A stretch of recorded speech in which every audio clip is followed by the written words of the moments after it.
ಸರ್ಕಾರಿ ಕಚೇರಿಗಳಲ್ಲಿ ಬ್ರೋಕರ್ಗಳನ್ನು ಕಂಡ್ರೆ ಹುಷಾರಾಗಿರಿ. ಅಧಿಕಾರಿಗಳ ವಿರುದ್ಧ ಶಿಸ್ತು ಕ್ರಮ ಫಿಕ್ಸು ಎಂದ ಸಚಿವ ರಾಮಲಿಂಗಾರೆಡ್ಡಿ. ಕಚೇರಿಯಲ್ಲಿ ಮಧ್ಯವರ್ತಿಗಳು ಅಂತೇನು ಕರಿತೀವೋ ನಾವು, ಅವ್ರನ್ನ ಬ್ರೋಕರ್ ಅಂತ ಕರೀತಾರೆ ಪ್ರೀತಿಯಿಂದ.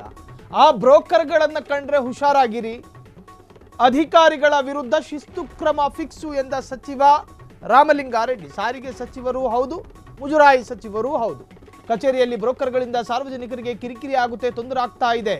ಮಧ್ಯವರ್ತಿಗಳ ಹಾವಳಿಗೆ ಅವಕಾಶ ನೀಡಿದ್ರೆ ಆರ್ಟಿಒ ಕಚೇರಿ ಅಧಿಕಾರಿಗಳನ್ನೇ ಹೊಣೆಯಾಗಿಸಿ ಶಿಸ್ತು ಕ್ರಮವನ್ನು ತೆಗೆದುಕೊಳ್ಳಬೇಕಾಗಿ ಬರುತ್ತೆ. ವಿಧಾನ ಪರಿಷತ್ ಪ್ರಶ್ನೋತ್ತರ ಕಲಾಪದಲ್ಲಿ ಈ ವಿಚಾರ ಪ್ರಸ್ತಾಪ ಆಗಿದೆ. ಕಾಂಗ್ರೆಸ್ ಸದಸ್ಯೆ ಉಮಾಶ್ರೀ ಅವರ ಪ್ರಶ್ನೆಗಳಿಗೆ ಉತ್ತರ ನೀಡಿದ ಅವರು,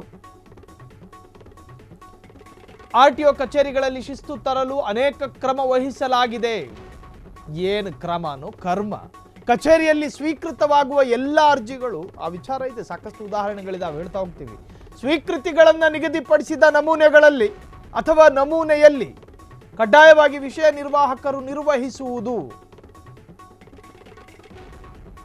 ಅಧೀಕ್ಷಕರು ಪ್ರತಿ ವಾರಕ್ಕೊಮ್ಮೆ ಪರಿಶೀಲಿಸಬೇಕು. ತಿಂಗಳಿಗೊಮ್ಮೆ ಮೇಜು ತಪಾಸಣೆಯನ್ನು ನಡೆಸಿ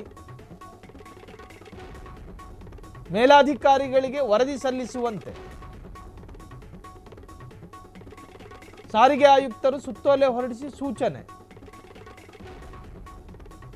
ಸರ್ಕಾರಿ ಕಚೇರಿಗಳಲ್ಲಿ ಬ್ರೋಕರ್ಗಳು ನೋಡಿ, ಈ ಆರ್ಟಿಒ ಕಚೇರಿಗಳ ಮುಂದ್ಗಡೆ ನೊಣ ಮುತ್ಕೊಂಡಂಗೆ ಮುತ್ಕೋತಾರೆ. ಪಾಪ RC ಕಾರ್ಡ್ ಬಂದಿಲ್ಲ ಅಂತ ಹೇಳಿ ಉದಾಹರಣೆಗೆ ಹೇಳ್ತಾ ಇರೋದು, ಜಯನಗರದ ಆರ್ಟಿಒ ಕಚೇರಿ ಹೋದ್ರಿ ಅನ್ಕೊಳ್ಳಿ, ಇನ್ನೇನು ಗಾಡಿನ ಪಾರ್ಕ್ ಮಾಡಿ ಕೊಡುಕಂಡಿನೇನು ನಿಂತ್ಕೋಬೇಕು. ಅಷ್ಟೊತ್ತಿಗೆ ಬಂದರು 3 ಜನ. ಇನ್ನು ಜೇಬಿ ಕೈ ಹಾಕಿಲ್ಲ RC ಕಾರ್ಡ್ನ ತಗೊಳಕ್ಕೆ. ಕೈ ಹಾಕೋ ಮೊದಲೇ ಅವನು ಜೋಬಿ ಕೈ ಹಾಕೊಂಡು ನಿಂತ್ಕೊಂಡ. ಏನಾಗಬೇಕಿತ್ತು ಅಂತ. ಅಲ್ಲ, ಆರ್ಟಿಒ ಕಚೇರಿಗೆ ಹೋಗಬೇಕು, ಇನ್ನೂ ಹತ್ತಲಿಲ್ಲ ರೀ 2ನೇ ಫ್ಲೋರ್ ಆರ್ಟಿಒ ಆಫೀಸಿಗೆ. ಹೋಗೋಣ ಬನ್ನಿ ಅಂತ ಕರ್ಕೊಂಡು ಹೋಯ್ತು. ನೆಂಟರು ಥರ ಬಂದು ನಿಂತ್ಕೊಂಡಿರ್ತಾರೆ ಹತ್ರದಲ್ಲೇ. ದೂರದಲ್ಲಿ ನೋಡಿದವ್ರು ಅನ್ಕೋಬೇಕು ಮಗಳು ಕೊಟ್ಟ ಮಾವ ಅನ್ಕೋಬೇಕು. ಆ ಆ್ಯಂಗಲ್, ಆ ರೇಂಜ್ ಕರ್ಕೊಂಡು ಹೋಗ್ತಾರೆ. ನಿಮಗೆ RC ಬೇಕಾ, RC ಮಾಡಿಸ್ಕೊಡ್ಬೇಕಾ, ನಿಮಗೇನು ಮಾಡಿಸ್ಕೊಡ್ಬೇಕು. ಇದು ಮಧ್ಯವರ್ತಿಗಳು. ಇವರಿಗೆ 2,000 ರೂಪಾಯಿ ದುಡ್ಡು ಕೊಟ್ಟರೆ ಅಲ್ಲಿ ಕೆಲಸ ಮಾಡಿಸ್ಕೊಡ್ತಾರೆ. ಇನ್ನೂ ಕೆಲವರು ವಂಚನೆ ಮಾಡ್ತಾರೆ. ಅದು ಇದು ಅಂತ ಹೇಳಿ ಆ ಪ್ರಾಸೆಸ್ ಆಗಬೇಕು, ಈ ಪ್ರಾಸೆಸ್ ಆಗಬೇಕು, ಸಾಕಷ್ಟು ವರ್ಕಿಂಗ್ ನಡೆದ್ರೇ ನಿಮ್ಮ ಕೆಲಸ ಆಗೋದು ಅಂತ ಹೇಳಿ ದುಡ್ಡು ಪೀಕ್ಕೊಂಡು ಮೋಸ ಮಾಡೋರು ಇದ್ದಾರೆ. ಹಾಗಾಗಿ ಕೇವಲ ರಾಮಲಿಂಗಾರೆಡ್ಡಿ ಈ ಮಧ್ಯವರ್ತಿಗಳ ಬಗ್ಗೆ ಮಾತ್ರ ಮಾತಾಡಿದ್ದಲ್ಲ, ಕಚೇರಿಯ ಒಳಗೆ ಎಂಪ್ಲಾಯ್ ಆಗಿ ಕೂತ್ಕೊಂಡಿರ್ತಾರೆ ನೋಡಿ, ಅವರಲ್ಲೊಂದಷ್ಟು ಮಧ್ಯವರ್ತಿಗಳಾಗಿ ಕೆಲಸ ಮಾಡ್ತಾರೆ. ಗೌರ್ಮೆಂಟ್ ಅಫಿಷಿಯಲ್ಸ್ ಅವರೆಲ್ಲ ಸರ್ಕಾರಿ ನೌಕರರೇ. ಆ ನೌಕರಿಯ ಜೊತೆಗೆ ಈ ನೌಕರನು ಇದೆ, ಪಾರ್ಟ್ ಟೈಮು ಮಧ್ಯವರ್ತಿಯಾಗಿ ಕೆಲಸ ಆಗಬೇಕು ಅಂದರೆ ಸರ್ಕಾರದ ನಿಯಮಗಳನ್ನು ಸಡಿಲಿಸಿ ಅವನಿಗೆ ಕೆಲಸ ಮಾಡಿಕೊಡ್ತಾರೆ. ಕೈಗೆ ದುಡ್ಡು ಕೊಡಬೇಕಷ್ಟೆ. ಈ ತರಹದ ಕೃತ್ಯಗಳಿಗೆ ಕಡಿವಾಣ ಹಾಕಬೇಕು ಅಂತ ಹೇಳಿ ವಿಧಾನ ಪರಿಷತ್ನಲ್ಲಿ ಚರ್ಚೆ ಆಗ್ತಿರಬೇಕಾದ್ರೆ ಉಮಾಶ್ರೀ MLC ಮಾತನಾಡಿರ್ತಾರೆ. ಆ ಸಂದರ್ಭದಲ್ಲಿ ಸಾರಿಗೆ ಸಚಿವರಾಗಿ ರಾಮಲಿಂಗಾರೆಡ್ಡಿ ಸಾಹೇಬರು ಕೂಡ ಮಾತನಾಡಿರ್ತಾರೆ.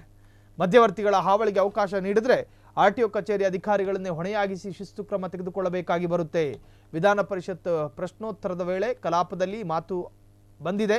ಕಾಂಗ್ರೆಸ್ ಸದಸ್ಯೆ ಉಮಾಶ್ರೀ ಅವರ ಪ್ರಶ್ನೆಗೆ ಉತ್ತರ ನೀಡಿದ ಅವರು, ಆರ್ಟಿಒ ಕಚೇರಿಗಳಲ್ಲಿ ಶಿಸ್ತು ತರಲು ಅನೇಕ ಕ್ರಮ ವಹಿಸಲಾಗಿದೆ. ಕಚೇರಿಯಲ್ಲಿ ಸ್ವೀಕೃತವಾಗುವ ಎಲ್ಲ ಅರ್ಜಿ ಸ್ವೀಕೃತಿಗಳನ್ನು ನಿಗದಿಪಡಿಸಿದ ನಮೂನೆಯಲ್ಲಿ ಕಡ್ಡಾಯವಾಗಿ ವಿಷಯ ನಿರ್ವಾಹಕರು ನಿರ್ವಹಿಸುವುದು. ಅಧೀಕ್ಷಕರು ಪ್ರತಿ ವಾರಕ್ಕೊಮ್ಮೆ ಪರಿಶೀಲಿಸುವುದು. ತಿಂಗಳಿಗೊಮ್ಮೆ ಮೇಜು ತಪಾಸಣೆಯನ್ನು ನಡೆಸಿ ಮೇಲಾಧಿಕಾರಿಗಳಿಗೆ ವರದಿ ಸಲ್ಲಿಸುವಂತೆ ಸಾರಿಗೆ ಆಯುಕ್ತರು ಸುತ್ತೋಲೆ ಹೊರಡಿಸಿ ಸೂಚನೆಯನ್ನ ಈಗ ಕೊಡಲಾಗಿರುವಂತಹದ್ದು. ಕ್ಷಣ ಕ್ಷಣದ ಸುದ್ದಿಗಳಿಗಾಗಿ ಫ್ರೀಡಂ ಟಿವಿ ಸಬ್ಸ್ಕ್ರೈಬ್ ಮಾಡಿ, ಲೈಕ್ ಮಾಡಿ ಹಾಗೂ ಫಾಲೋ ಮಾಡಿ. ಹೊಸ ಸುದ್ದಿಗಳ ನೋಟಿಫಿಕೇಶನ್ಗಾಗಿ ಬೆಲ್ ಐಕಾನ್ ಮೇಲೆ ಕ್ಲಿಕ್ ಮಾಡಿ.